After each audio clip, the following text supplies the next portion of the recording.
আসলে এখানে আমি 3 বছর প্রায় 3 মাস 3 বছর 3 মাস আমি ঢাকা মেট্রোপলিটনে ডিটিটি ব্রাঞ্চ টিভিতে কাজ করেছি। সবাই চুপ করেন।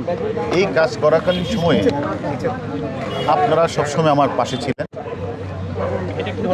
এবং আমি চেষ্টা করেছি ঊর্ধ্বতন কর্তৃপক্ষের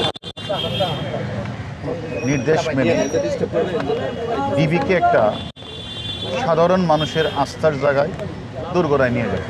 এবং আমি কিন্তু আমার এই চাকরির 3 বছর 3 মাসকালীন সময়ে আমি সাধারণ মানুষের কাছে ডিবিকে একটা আস্থার জায়গায় পরিণত করেছি। বাংলাদেশের প্রতিটি মানুষ তথা বিশ্বের মানুষ জানে যে কারো কোনো সমস্যা হলে ডিবিতে গেলে প্রবলেমটা সলভ হতে পারে। এই মনে করে অসংখ্য মানুষ আমাদের কাছে আসছে।